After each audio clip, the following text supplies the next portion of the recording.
आशा करते हैं आप लोग बहुत अच्छे होंगे। द परफेक्ट स्टडी में आप सभी लोगों का स्वागत है। आज की क्लास वेरी वेरी इंपॉर्टेंट होने वाली है, क्योंकि आज के क्लास में हम लोग डिस्कस करने जा रहे हैं शिक्षण विधियां यानी टीचिंग मेथड। अच्छा, शिक्षण विधियां की ये थर्ड क्लास है। इसके पहले 2 क्लास हम लोग कंप्लीट कर चुके हैं। तो यदि आप उन क्लासेस को नहीं देखे हो, चैनल पर नए हो, तो डिस्क्रिप्शन में आपको लिंक मिल जाएगी, या फिर द परफेक्ट स्टडी के प्लेलिस्ट में जाके उन क्लास को एक बार देख के सारी शिक्षण विधियों को कवर कर लीजिएगा। चलिए, आज की क्लास भी वेरी वेरी इंपॉर्टेंट होने वाली, क्योंकि आज की क्लास में हम लोग आगमन विधि और निगमन विधि को डिस्कस करेंगे, जो कि बहुत इंपॉर्टेंट है math pedagogy, science pedagogy, Hindi pedagogy के लिए और भी पैडागोजी सब्जेक्ट के लिए। चलिए, फॉर ऑल पेपर यानी सभी पेपर के लिए क्लास इंपॉर्टेंट है।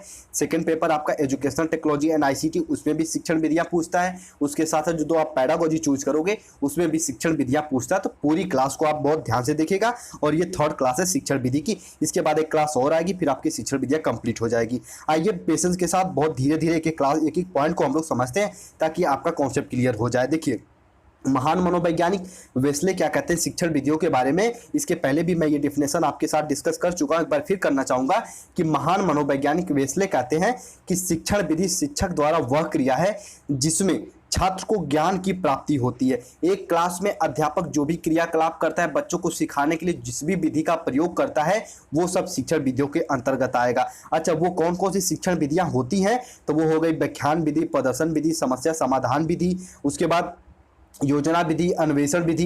अच्छा, अन्वेषण विधि को खोज विधि, ह्यूरिस्टिक विधि कहते हैं। ये भी, इसका भी कॉन्सेप्ट आप क्लियर किए रहिएगा। देखो, जिस पे टिक लगा हुआ है, सही का निशान लगा हुआ है, उन सब शिक्षण विधियों को इसके पहले वाली क्लास में कवर करा दिया गया 2 क्लास में। आज हम लोग जिन शिक्षण विधियों को कवर करेंगे वो है आगमन विधि और निगमन विधि। मैं आपसे रिक्वेस्ट करना चाहूंगा, द परफेक्ट स्टडी यानी मैं हिमांशु आपसे रिक्वेस्ट करना चाहूंगा कि पूरी क्लास को देखिएगा और समझिएगा, क्योंकि आगमन विधि और निगमन विधि आपके बीएड के साथ साथ आप सीटेट की तैयारी करोगे, वहां भी ये आपके लिए इंपॉर्टेंट हो जाती है मैथ पैडागोजी में। तो यहां अगर समझे रहोगे, कॉन्सेप्ट क्लियर रहेगा, तो आपको बहुत ज्यादा हेल्प मिलेगी। तो पूरी क्लास को बहुत अच्छे से, बहुत पेशेंस के साथ और एक साथ देखिएगा। आइए, सबसे पहले हम लोग आगमन विधि की से क्लास को शुरुआत करते हैं। उसके बाद हम लोग इसके एग्जांपल्स लेके मैं आपको समझाऊंगा भी। खुद से इसका एग्जांपल मैं क्रिएट किया हूं सिंपल लैंग्वेज में, ताकि आपको बिल्कुल बेसिक से समझ में आ जाए। आइए, सबसे पहले हम लोग आगमन विधि से क्लास को स्टार्ट करते हैं। आप शांति के साथ पूरी क्लास को बहुत अच्छे से देखिए और समझिए। देखिए, आगमन विधि महान मनोवैज्ञानिक लैंडन इसके बारे में क्या कहते हैं कि जब हम कभी बालक के सामने बहुत से तथ्य, उदाहरण अथवा वस्तुएं पेश करते हैं, यानी उसके सामने प्रस्तुत करते हैं, कई एग्जाम्पल, कई तथ्य, कई वस्तुएं पेश करते हैं, शिक्षण वस्तुएं पेश करते हैं, फिर उनसे अपने स्वयं निष्कर्ष निकलवाने का प्रयत्न करते हैं, तब हम शिक्षण का आगमन विधि का प्रयोग करते हैं। एक स्टूडेंट के सामने कई एग्जाम्पल्स, कई तथ्य, कई फैक्ट और कई विषय वस्तुओं को मेरे भाई प्रस्तुत करते हैं, फिर उन्हीं एग्जाम्पलों, उन्हीं मेरे भाई तथ्यों का निष्कर्ष निकालते हुए जब एक स्टूडेंट किसी नियम की तरफ पहुंचता है, तो अब हम कहेंगे आगमन विधि का प्रयोग यहां पे हो रहा है। अभी एक शब्दों में पहले ही बता दूं कि देखो, यहाँ पे थोड़ा सा तुलना करते हुए समझो तो आपका कॉन्सेप्ट और क्लियर हो जाएगा। ये मान लो मेरे भाई इंडक्टिव मेथड हो गया और ये आपका डिडक्टिव मेथड हो गया, यानी ये आपका आगमन विधि और ये आपका निगमन विधि।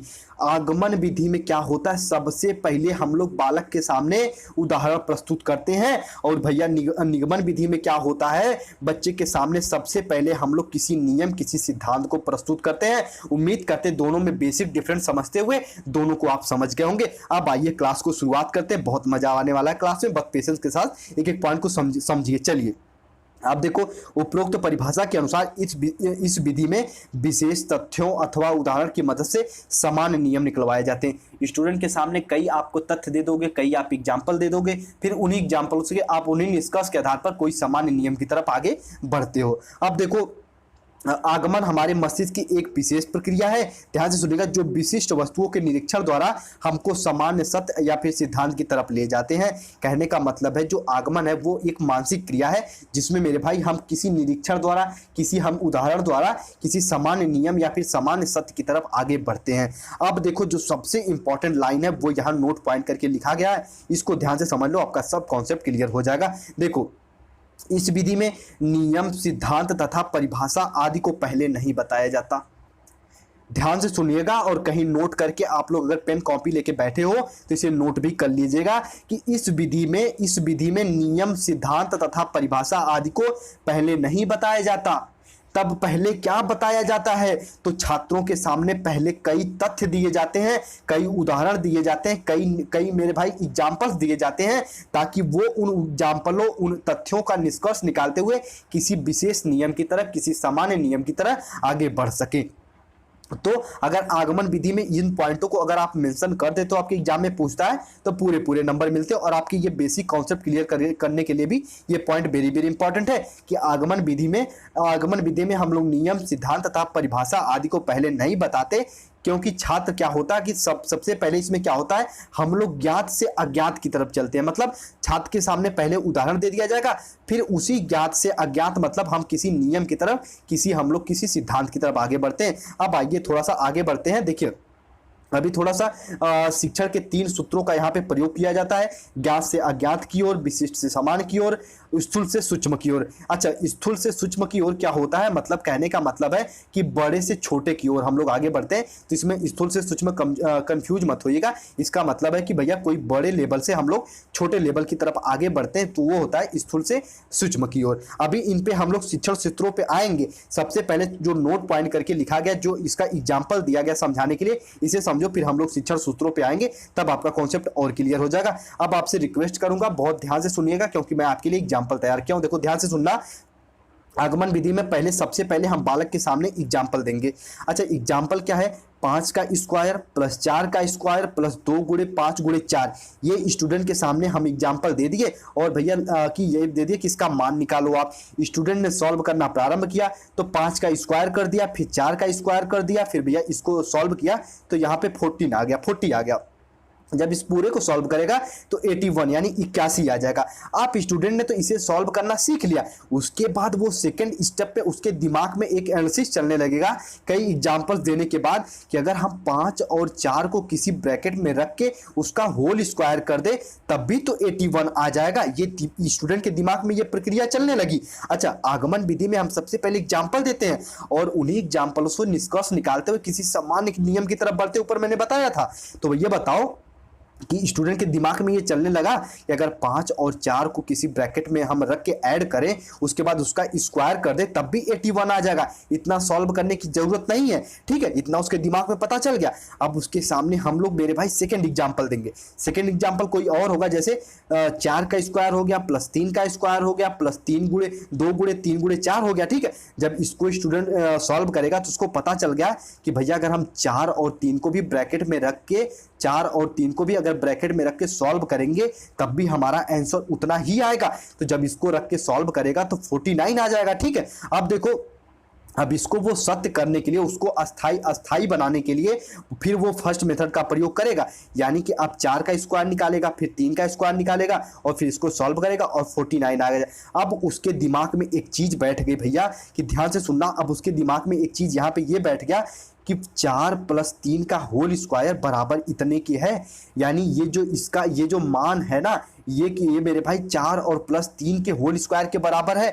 अब उसके दिमाग में एक सूत्र का मेरे भाई यहाँ पे प्रतिपादन हो गया, एक सामान्य नियम की तरफ पड़ गया कि a प्लस बी का होल स्क्वायर बराबर a square plus B square plus 2ab। अब देखो सामान्य नियम की तरफ पहुंचा कि नहीं पहुंचा। सबसे पहले देखो, सबसे पहले हम उसके सामने एग्जाम्पल देते हैं और उन्हीं एग्जाम्पल्स का वो प्रयोग करते हुए किसी सामान्य नियम की तरफ वो आगे बढ़ता है। देखो यहाँ पे स्टूडेंट ने समझ लिया, अच्छा ये बताओ यहाँ पे 49 आ गया, अब ये बताओ यहाँ पे जो इसका मान है ये तो बराबर है, यानी इसको सॉल्व करने से अच्छा है कि हम 4 और 3 को किसी ब्रैकेट में रख के उसका होल स्क्वायर कर देंगे, उसको जब सॉल्व करेंगे तब भी इसका मान 49 आ जाएगा। इस प्रकार से वो सामान्य नियम का प्रतिपादन कर दिया, a प्लस बी का होल स्क्वायर बराबर a square plus B square plus 2ab। यानी अब देखो वो समझ गया कि आगमन विधि में क्या होता है भैया। आगमन विधि में सबसे पहले बच्चों के सामने हम एग्जाम्पल प्रस्तुत करते हैं और बच्चे उन्हीं एग्जाम्पल्स का प्रयोग करते हुए, उन्हीं एग्जाम्पल से निष्कर्ष निकालते हुए किसी सामान्य नियम की तरफ बढ़ते हैं। उम्मीद करते हैं इतना आप लोग समझे होंगे। अब आ जाओ यहाँ पे शिक्षण सूत्रों पे हम लोग चलते हैं, अब आपका कॉन्सेप्ट क्लियर हो जाएगा। देखो ध्यान सुनना, सबसे पहले ज्ञात से अज्ञात की ओर चलते हैं। इस विधि में हम लोग शिक्षण के 3 सूत्रों का उपयोग किया जाता है। सबसे फर्स्ट है ज्ञात से अज्ञात की ओर। सबसे पहले आपको एग्जाम्पल्स बता दिए जाएंगे, यानी वो आपको ज्ञात है, फिर आप अज्ञात की तरफ बढ़ते हो। विशिष्ट से सामान्य की ओर। विशिष्ट सामान्य के मतलब समझ रहे हो। देखो ध्यान से सुनना, सबसे पहले आप इतने बड़े मेरे भाई की इक्वेशन को सॉल्व कर रहे हो, उसके बाद आप छोटे से इक्वेशन को सॉल्व कर रहे हो ना, तो आप विशिष्ट से समान की ओर भी आगे बढ़ रहे हो। उसके बाद स्थूल से सूक्ष्म की ओर, यानी बड़े से, स्थूल का मतलब बड़ा होता है, मोटा भी होता है, तो भैया बड़े से सूक्ष्म की ओर हम लोग चलते हैं। ये कहने का मतलब है कि हम बड़े से बड़े सिद्धांत, बड़े से बड़े हम पहले क्वेश्चन को सॉल्व करते हैं, फिर उसका एक फॉर्मूला निकाल लेते हैं, फिर फॉर्मूले पर रख के हम उसका मान निकाल लेते हैं। तो ये इसके मेरे भाई तीन शिक्षण सूत्रों का प्रयोग करते हैं आगमन विधि में। उम्मीद करते हैं इतना आप लोग समझे होंगे, इन एग्जाम्पल को समझे होंगे। अब थोड़ा सा आगे समझो। देखो, आगमन विधि के कुछ पद होते हैं, कुछ स्टेप होते हैं, कुछ सोपान होते हैं, इनको समझो। सबसे फर्स्ट है उदाहरण।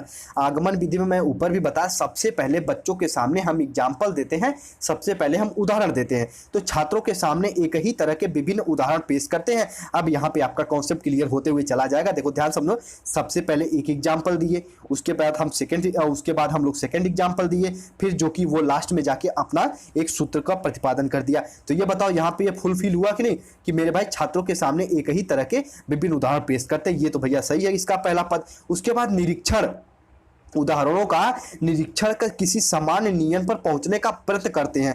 अब देखो ध्यान सुनना, इन उदाहरणों का आप निरीक्षण कर रहे हो ना। देखो यहाँ पे 81 आ गया। अब आपके दिमाग में चल गया कि 5 और 4 को जब ब्रैकेट में रख के होल स्क्वायर करेंगे तब भी भैया 81 आएगा। तो यानी ध्यान से सुनना, अब यहाँ पे देखो सेकंड पॉइंट भी फुलफिल हो रही है, यानी हम निरीक्षण कर रहे हैं, उदाहरणों का निरीक्षण कर किसी सामान्य नियम पर हम जाने का प्रयास कर रहे हैं, फिर नियमीकरण कर रहे हैं। छात्रों द्वारा उदाहरण के आधार पर किसी नियम को निर्धारित किया जाना।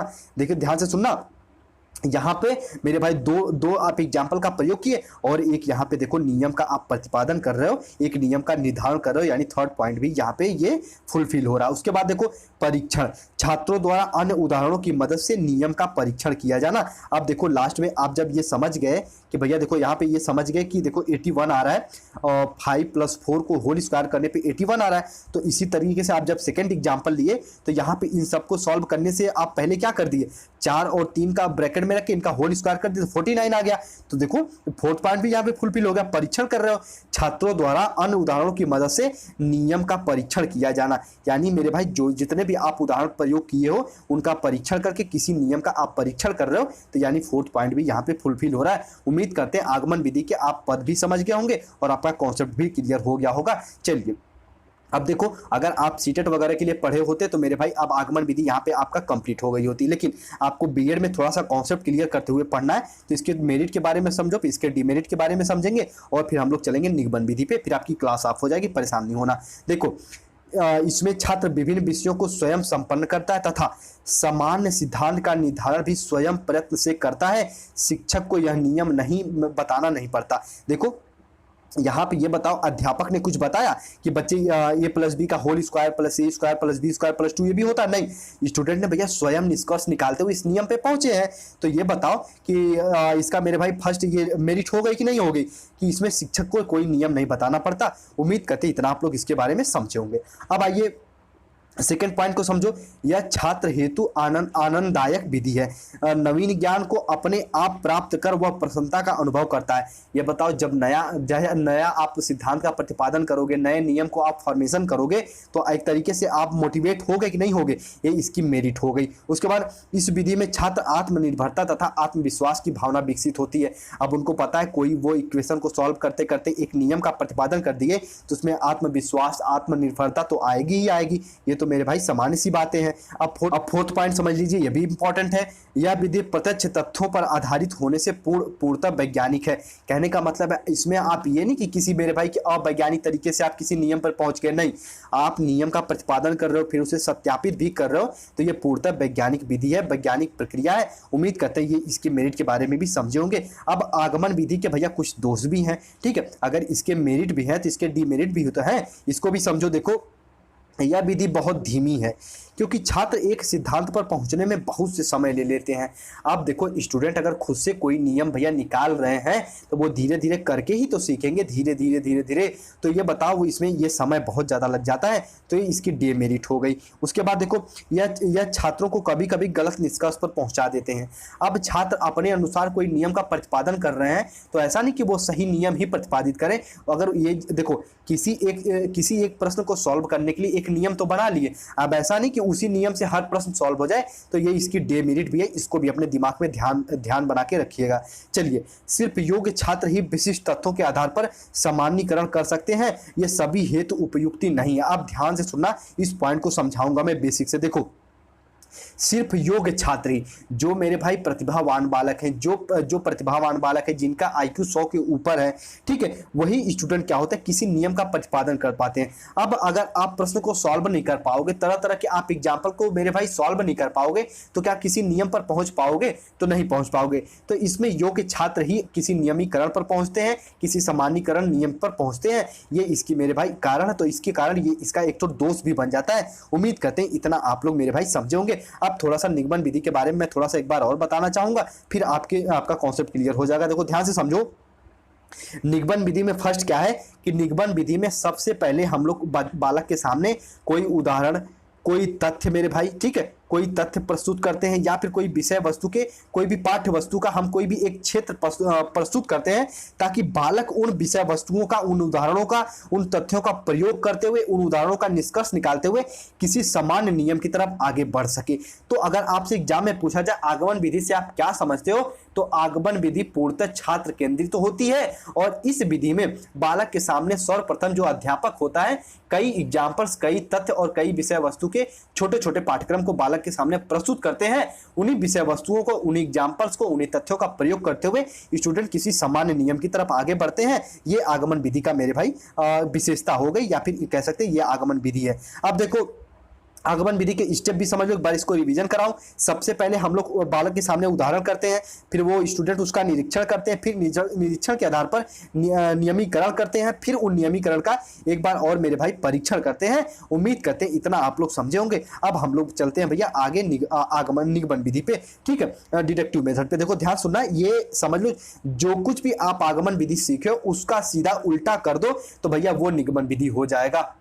आगमन विधि में सबसे पहले हम लोग स्टूडेंट के सामने उदाहरण प्रस्तुत करते थे, सेम इसी का उल्टा है। स्टूडेंट के सामने सबसे पहले इसमें हम लोग नियम मेरे भाई प्रस्तुत करेंगे, किसी सामान्य सिद्धांत प्रस्तुत करेंगे, फिर उन सिद्धांतों के हिसाब से किसी उदाहरण की तरफ चलेंगे। अब आ जाओ, महान मनोवैज्ञानिक लैंडन साहब इसके बारे में क्या कहते हैं। निगमन विधि द्वारा शिक्षण में सबसे पहले परिभाषा अथवा नियम सिखाया जाता है। नोट पॉइंट करके कहीं लिख लीजिएगा कि निगमन विधि द्वारा शिक्षण में पहले परिभाषा अथवा नियम सिखाया जाता है, फिर उसके अर्थ की सावधानी से व्याख्या की जाती है तथा अंत में तथ्यों का प्रयोग करके उसे पूर्ण रूप से स्पष्ट किया जाता है। सबसे पहले स्टूडेंट के सामने कोई नियम बता दिया जाएगा, कोई मेरे भाई सिद्धांत बता दिए जाएंगे, फिर उनका सिद्धांतों का आप क्या करोगे, सिद्धांतों का आप मेरे भाई पुष्टि करोगे। तो पुष्टि किसके द्वारा करोगे, तो उदाहरण के द्वारा। अब देखो, ध्यान से 2 पॉइंट है यहाँ पे, मैं आपका कंफ्यूजन क्लियर करूंगा। देखो, यहाँ पे समझ लो, ये आगमन विधि हो गई और ये आगमन विधि, ये निगमन विधि। ध्यान सुनिएगा, आगमन विधि में सबसे पहले हम बच्चों के सामने उदाहरण प्रस्तुत करके नियम की तरफ चलते हैं। निगमन विधि में सबसे पहले हम नियम प्रस्तुत करके फिर उदाहरण की तरफ चलते हैं। ये इसमें बेसिक सा डिफरेंट है, और डिफरेंट करते हुए आप चीजों को समझ सकते हैं। अब देखो, ध्यान सुनना, नोट पॉइंट करके यहाँ पे लिखा गया है, इस विधि में सबसे पहले नियम बता दिए जाते हैं तथा फिर प्रयोग, अवलोकन आदि की मदद से उसे सत्य सिद्ध किया जाता है। उम्मीद करते हैं इतना आप लोग समझे होंगे। अब देखो भैया, निगमन विधि का कुछ एग्जाम्पल है, यहाँ पे मैं इसको खुद से तैयार किया हूँ ताकि आपका कॉन्सेप्ट क्लियर हो जाए। सबसे पहले हम बच्चों के सामने फॉर्मूला दे देंगे। अभी हम लोग आगमन विधि में क्या होते थे, a+b का होल स्क्वायर, ये हम लोग लास्ट में जाके मेरे भाई निष्कर्ष निकालते हुए जाने थे ना। इसमें हम लोग सबसे पहले में बता देंगे कि देखो बच्चे, a+b का होल स्क्वायर बराबर होता है a² + b² + 2ab। ये बच्चों को हमने बता दिया।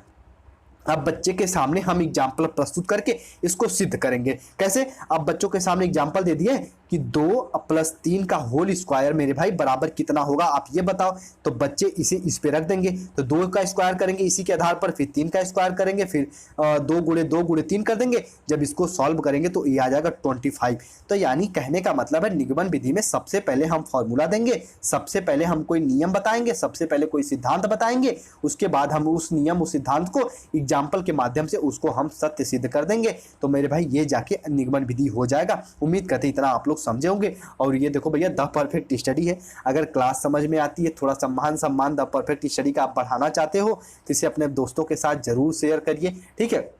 और आपके जो बीएड फर्स्ट सेमेस्टर में जो आपके जूनियर आएंगे उन तक द परफेक्ट स्टडी की क्लास जरूर शेयर करिएगा। उनको बताइएगा कि हाँ फर्स्ट सेमेस्टर पे यहाँ क्लास चलती है और थोड़ा सा आप द परफेक्ट स्टडी पे पढ़ो। अगर चीज़ें समझ में आती हैं तो भी भैया यहाँ पे पढ़ो, वरना आप बहुत से ऐसे प्लेटफॉर्म पढ़े हैं जहाँ पे आप पढ़ सकते हैं, ठीक है। एक बार उनको विजिट करने के लिए बोलो और क्लास लेने के लिए बोलिएगा ताकि वो समझे। और अभी आप सेकेंड सेमेस्टर में हो तो आप अपने सभी फ्रेंड सर्कल में द परफेक्ट स्टडी को एक बार शेयर करके थोड़ा सा मुझे भी मोटिवेट करो, क्योंकि भैया एक टीचर को भी मोटिवेशन की जरूरत पड़ती है कभी न कभी किसी स्तर पर। तो अभी द परफेक्ट स्टडी को आपको बहुत ज़्यादा आवश्यकता है, तो आप अपना थोड़ा सा सपोर्टिव नेचर बनाए रखो और थोड़ा सा शेयर करो अपने फ्रेंडों के साथ। और मुझे उम्मीद भी है आप लोग शेयर भी करते हैं। चलिए, और कुछ बच्चे पूछते रहते हैं कि सर आप लास्ट में आकाश क्यों लगाते हो, ठीक है। तो देखो मेरा जैसे मार्कशीट वगैरह में नाम तो हिमांशु यादव है ही है, उसके बाद जो आकाश है मैं सोचा बता ही दूं। तो मेरे भाई ये घर का नाम है, मम्मी वगैरह बुलाती थी आकाश, तो मैं इसको इसमें मेरे भाई मेंशन करना मुझे अच्छा लगता है। तो हिमांशु यादव आकाश मैं जहाँ भी लिखता हूँ पूरा नाम ही लिखता हूँ, तो इसका कोई खास वैसे पर्पज़ नहीं है, बस मम्मी वगैरह बुलाती हैं तो इसमें मैं भी इसको इंक्लूड कर लिया हूँ, ठीक है। चलिए, अब निगमन विधि के कुछ सोपान, जैसे हम लोग आगमन विधि के सोपान समझे थे तो निगमन विधि के भी हम सोपान समझेंगे, इसके भी स्टेप समझेंगे, ठीक है। आप देखो यहाँ पे सोपान लिखा हूँ, उसके पहले उस पर हम लोग पद लिखे थे ताकि आप सोपान और पद और स्टेप में कंफ्यूज ना हो। तीनों का अर्थ एक ही होता है कि मेरे भाई सोपान कह लो, पद कह लो, तो स्टेप कह लो, इन सब का मतलब एक ही होता है। देखो नियम का बताया जाना, छात्रों के सामने कोई नियम अथवा परिभाषा पेश करना। अब इसे ऐसे मैं सिद्ध करूंगा। सबसे पहले स्टूडेंट के सामने हम नियम बताएंगे, सबसे पहले कोई फॉर्मूला बताएंगे। तो बताओ पहला पद यहाँ पे फुलफिल हुआ कि नहीं हुआ, प्रयोग अथवा उदाहरण। उसके बाद नियम परिभाषा को सिद्ध करने के लिए हम लोग मेरे भाई कोई उदाहरण कोई प्रयोग करते हैं। अब ये बताओ, ये एग्जाम्पल तो दे दिए, उसके बाद हम इस एग्जाम्पल को हम ये नियम तो दे दिए, फिर इस नियम को हम सिद्ध करने के लिए बच्चों के सामने उदाहरण प्रस्तुत करेंगे। तो यानी सेकंड बातें भी यहाँ पे फुलफिल हो गई। उसके बाद निष्कर्ष, प्रयोग अथवा उदाहरण द्वारा किसी निष्कर्ष पर पहुंचना, यानी आप इस निष्कर्ष पे पहुंच गए भैया कि ये बताओ कि ये जो फॉर्मूला है ये लास्ट में सही है, 25 आ रहा है, इसको जब सॉल्व करेंगे तो मेरे भाई 25 आ जा रहा है। उम्मीद करते हैं ये देखो समझाने का सिर्फ पर्पज है, इतना सिंपल सा इक्वेशन लेने के पीछे, ताकि आप समझ जाओ, आपको समझाने का ये मेन पर्पज है। चलिए, उम्मीद करते हैं इसके सोपान को भी समझे होंगे आप थोड़ा। चलिए पॉइंट यहाँ पे ये भी समझ लीजिए, अभ्यास अथवा परीक्षण। देखो जब हम निष्कर्ष निकाल लिए ना, फिर हम अभ्यास और परीक्षण के माध्यम से उसे सत्य साबित करेंगे। कहने का मतलब है, देखो ध्यान से सुनना, छात्र द्वारा प्रयोग अथवा उदाहरण की मदद से निष्कर्ष का परीक्षण किया जाना। जैसे आपको एक मेरे भाई नियम बता दिया जाएगा कि गर्मी पाकर सभी वस्तुएं फैलती हैं, ठीक है। यह नियम को बताकर पुनः उदाहरण द्वारा इसे स्पष्ट करना ही अभ्यास अथवा परीक्षण कहलाएगा। उम्मीद करते हैं इसे भी आप लोग समझे होंगे। आप थोड़ा सा इसे समझो, निगमन विधि के कुछ मेरिट होते हैं, इसके कुछ मेरे भाई एडवांटेज, कुछ गुण होते हैं, इसे भी समझो। देखो इसमें ज्ञान तीव्र गति से प्राप्त होता है। अच्छा, तीव्र गति से क्यों प्राप्त होता है? क्योंकि सबसे पहले देखो समय की तो बचत होती है, उसके साथ बच्चे जल्दी सीख जाते हैं। कैसे? सबसे पहले स्टूडेंट के सामने हम लोग मेरे भाई कोई नियम बता देंगे, कोई सिद्धांत बता देंगे, फिर एग्जाम्पल द्वारा उसे हम लोग पुष्टि कर देंगे, तो इसमें स्टूडेंट जल्दी सीख जाते हैं। छात्र सामान्य नियम जानते हैं, फिर थोड़े से उदाहरण से उसकी सत्यता को प्रमाणित कर देते हैं, जिससे बालक जल्दी सीख लेते हैं। देखिए सेकंड पॉइंट समझिए, वेरी वेरी इंपॉर्टेंट ये भी है, यह विधि उच्च कक्षाओं में उपयोगी है क्योंकि वहां अमूर्त विचारों को छात्र समझ सकते हैं। इस पॉइंट को भैया हाईलाइट करो, इसको मैं समझाऊंगा, थोड़ा सा आपका कॉन्सेप्ट क्लियर हो जाएगा। देखिए ध्यान से समझिए, यह विधि उच्च कक्षाओं में उपयोगी है, तो जो आगमन विधि है वो निम्न कक्षाओं में उपयोगी है। अब ये बताओ, निम्न कक्षाओं में स्टूडेंट क्या अब यह अमूर्त चिंतन कर पाएगा बिना किसी वस्तु को देखे? क्या उसके बारे में निम्न कक्षाओं में स्टूडेंट सोच पाएगा? तो कहोगे सर जी नहीं, लेकिन उच्च कक्षाओं में अमूर्त चिंतन डेवलप हो जाता है। तो हमें कोई अगर नियम बताया जा रहा है तो हम उसके मेरे भाई उसके हम लोग जो चीजें नहीं दिख रही हैं उसके बारे में भी हम सोच सकते हैं, यानी अमूर्त विचार कर सकते हैं, अमूर्त चिंतन कर सकते हैं। तो यह विधि उच्च कक्षाओं में उपयोगी है। सबसे पहले देखो ध्यान से सुन लेना, हमको बता दिया कि a प्लस बी का होल स्क्वायर बराबर इतना होता है। एक तरीके से अमूर्त चिंतन हो गया, हम हाँ इतना पता चल गया ये होता है। फिर एग्जाम्पल दे के इसे सिद्ध साबित कर दिया गया। लेकिन ये बताओ, अगर आगमन विधि में सबसे पहले अगर निम्न कक्षाओं में ये बता दिया जाए कि बच्चे देखो ये इसका फॉर्मूला होता है और इसको आपको साबित करना है, तो बच्चे नहीं कर पाएंगे। तो जो निगमन विधि होती है ये उच्च कक्षाओं के लिए यूजफुल होती है, जो आगमन विधि होती है ये निम्न कक्षाओं के लिए उपयोगी है। इसका बेसिक डिफरेंट है, इसको भी आप लोग जानते रहिएगा। ठीक है, देखो थर्ड पॉइंट समझो, इस विधि में पढ़ाने में कम समय लगता है। अच्छा, पढ़ाने में कम समय कैसे लग सकता है? क्योंकि बच्चों के सामने सबसे पहले हम एग्जाम्पल्स वगैरह दे देते हैं जिससे वो जल्दी सीख लेते हैं। इस विधि के द्वारा छात्र उलझन में नहीं पड़ते। छात्र उलझन का मतलब है अगर उनके सामने मेरे भाई सिद्धांत क्लियर है, नियम क्लियर है, तो वो एग्जाम्पल्स का प्रयोग करते हुए वो चीज़ों को जल्दी सीख लेंगे। उम्मीद करते हैं इसे भी आप लोग समझे होंगे। अब निगमन विधि के कुछ दोष समझो और आपका कॉन्सेप्ट क्लियर होगा। देखो ध्यान समझिएगा, यह अनुकरण पर बल देती है, सूझबूझ पर नहीं। अगर अध्यापक साहब आपके सामने सिद्धांत दे दिए, नियम दे दिए, तो ये बताओ आप देखकर ही तो सीख रहे हो, अपने बुद्धि अपने संज्ञान पर के भरोसे नहीं ना सीख रहे हो। तो सूझबूझ का इसमें प्रयोग कम होता है और इस विधि में हम लोग अनुकरण का प्रयोग ज्यादा करते हैं। यह विधि तर्क विचार शक्ति का विकास नहीं करती क्योंकि यह सिद्धांत पहले ही बता दिया जाता है। देखो जो आगमन विधि है वो इसके पर्सपेक्टिव में ज़्यादा यूजफुल है क्योंकि उसमें बच्चों की तर्क शक्ति डेवलप होती है, बच्चों की चिंतन शक्ति डेवलप होती है। लेकिन इसमें पहले में नियम उयम बता दिया जाता है तो लड़का ज़्यादा सीख नहीं पाते हैं। अब देखो अगला पॉइंट समझो, इसमें छात्र में रटन की आदत पड़ जाती है क्योंकि वह नियम तथा सिद्धांत को बगैर समझे कंठस्थ करके कभी काम चला लेता है। अब होता है ना कि हम कोई भी नियम अगर नहीं समझ रहे हैं तो उनको हम रट लेते हैं। जैसे केमिस्ट्री वगैरह में कुछ फार्मूले हमें नहीं याद होते थे तो हम उसे कंठस्थ कर लेते थे, फिर उसी के बेस पे हम लोग अलग अलग हम लोग मेरे भाई नियम बना लेते थे। तो कहने का मतलब है कि ये रटन की आदत पे ज़्यादा मेरे भाई की प्रभाव अपना छोड़ती है, उस पर ज़्यादा फोकस करती है निगमन विधि। अच्छा, अब इसे समझो फोर्थ पॉइंट, इसमें छात्र के बजाय शिक्षक ज़्यादा सक्रिय होते हैं। जबकि सफल शिक्षण हेतु छात्र को ज़्यादा सक्रिय होना चाहिए। हमारे एनसीएफ और हमारी भैया न्यू एजुकेशन पॉलिसी 2020 में भी बताया गया कि स्टूडेंट ज़्यादा सक्रिय होना चाहिए और अध्यापक कम सक्रिय होना चाहिए। कम सक्रिय का मतलब है कि ये नहीं कि अध्यापक क्लास में आके सो जाए, नहीं, बस इतना रहे कि स्टूडेंट को सीखने के लिए उत्साहित कर सके, मोटिवेट कर सके और स्टूडेंट खुद सीखे। तो क्या होता, अब ये बताओ अगर इसमें आप अध्यापक साहब ही नियम बता रहे हैं, अध्यापक साहब ही उदाहरण की पुष्टि करवा रहे हैं, तो बताओ इसमें अध्यापक साहब ज़्यादा सक्रिय होंगे और स्टूडेंट साहब कम सक्रिय होंगे। कहने का ये इसका मतलब है। अब देखो अगला पॉइंट समझ लो, ये फिफ्थ पॉइंट होना चाहिए यहाँ पे। अगला पॉइंट समझ लो, यह विधि किसी नियम अथवा सिद्धांत की खोज करने में मदद नहीं करती। अब इसमें पहले में नियम और सिद्धांत बता दिया जाएगा तो क्या आप किसी नए नियम पे पहुंच पाओगे? तो कहोगे सर जी नहीं पहुंच पाएंगे। तो ये इसकी डेमेरिट है। उम्मीद करते हैं इतना आप लोग समझे होंगे। अब थोड़ा सा उदाहरण के रूप में इसे समझो, थोड़ा सा आपका कॉन्सेप्ट और क्लियर हो जाएगा। भौतिक शास्त्र हो गया, गणित जैसे विषयों में कहीं कहीं सीधे नियम बताने से उसका अभ्यास कराते हैं। कहने का मतलब है जो निगमन विधि है, सबसे पहले हम लोग गणित हो गया, उसके बाद भौतिक शास्त्र हो गया, फिजिक्स वगैरह में सबसे पहले हम लोग नियम बताते हैं, रूल बताते हैं, उसके बाद सिद्धांत बताते हैं, फिर हम किसी मेरे भाई एग्जाम्पल्स की तरफ बढ़ते हैं। तो ये इसका चाहे मिनट कह लो चाहे डे मिनट कह लो, कहने का मतलब ये है कि आगमन और निगमन विधि शिक्षण विधियों में वेरी इंपॉर्टेंट है। उम्मीद करते हैं आप सबको अच्छे से समझे होंगे और द परफेक्ट स्टडी के नोट्स लेके आप लोग अच्छे से पढ़ाई कर रहे होंगे। ठीक है, और नोट्स अगर नहीं लिए हो तो इस नंबर पे कांटेक्ट करके आप पेडागोजी वाले और आपके जो कॉमन सब्जेक्ट है उनके भी नोट्स ले लीजिए। अपना ख्याल रखिए मेरे भाई, ठीक है, और द परफेक्ट स्टडी को थोड़ा सपोर्ट भी करिए, इसको थोड़ा शेयर भी करिए अपने फ्रेंड सर्कलों में। और उम्मीद करते हैं जो बच्चे रेगुलर जुड़ते हैं वो शेयर भी करते हैं, ऐसा नहीं कि नहीं करते। और टेलीग्राम पे आप जुड़ जाओ अगर नए हो, और इस पर मैं शिक्षण विधि का PDF कंप्लीट PDF मैं शेयर कर दूंगा। आपके मन में कोई डाउट वाउट हो तो इंस्टा ID पे भी जुड़ सकते हो। इसी मेरे भाई लेक्चर के डिस्क्रिप्शन में सारी लिंक दी हुई है, आप उसे यूज करके सारे मेरे भाई प्लेटफॉर्म को ज्वाइन कर सकते हो। चलिए, उम्मीद करते हैं सारी पॉइंट को समझोगे। एक बार मैं थोड़ा सा इसको और मैं रिवीजन कराऊंगा, आपका कॉन्सेप्ट क्लियर हो जाए। ठीक है, आइए एक बार हम लोग चीज़ों को और समझते हैं। देखिए आज की क्लास में हम लोग किसको कवर किए हैं, तो वो है आगमन विधि और निगमन विधि। इंडक्टिव मेथड और डिडक्टिव मेथड दोनों को कवर किए हैं। आगमन विधि में क्या होता है, सबसे पहले स्टूडेंट के सामने हम लोग एग्जाम्पल्स दे देते हैं, उदाहरण तथ्य दे देते हैं, और उन्हीं उदाहरण और तथ्यों का प्रयोग करते हुए वो मेरे भाई किसी सामान्य नियम की तरफ आगे बढ़ते हैं।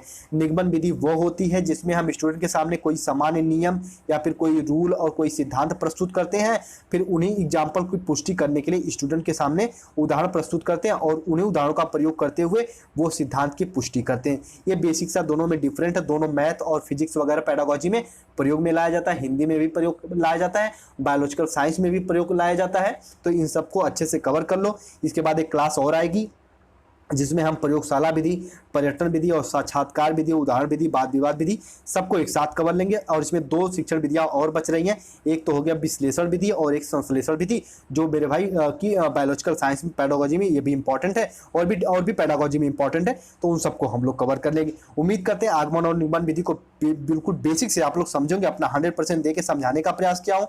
इसके पहले व्याख्यान विधि, प्रदर्शन विधि, समस्या समाधान विधि, योजना विधि, अन्वेषण विधि को हम लोग बेसिक से कवर किए। चलिए अपना ख्याल रखिए और अच्छे से जहां भी रहिए मेरे भाई, सेफ और सुरक्षित रहिए और अपने व्यक्तित्व का सच में ऐसा विकास करिए कि आपके साथ कोई भी हो, चाहे स्त्री पुरुष छोटे बड़े कोई भी हो, वो आपके साथ मेरे भाई सेफ महसूस करे। इस तरीके से अपने व्यक्तित्व का विकास करिए। चलिए जहां भी रहिए सेफ और सुरक्षित रहिए, मुस्कुराते रहिए और नोट्स लेने के लिए इस नंबर पे आप लोग कांटेक्ट कर लीजिएगा। चलिए अपना ख्याल जरूर रखिए। इसकी 3rd क्लास थी, इसके बाद एक क्लास और आएगी और आपकी शिक्षण विद्या कंप्लीट हो जाएगी। फिर हम लोग पेपर 2 के कुछ इंपॉर्टेंट पार्ट को कवर करेंगे, उसके बाद पेडागोजी वाले चैप्टर को हम लोग कवर कर लेंगे। चलिए अपना ख्याल रखिए, बस द परफेक्ट स्टडी के साथ जुड़े रहिए और अपने फ्रेंडों के साथ जरूर शेयर करिए द परफेक्ट स्टडी को। चलिए।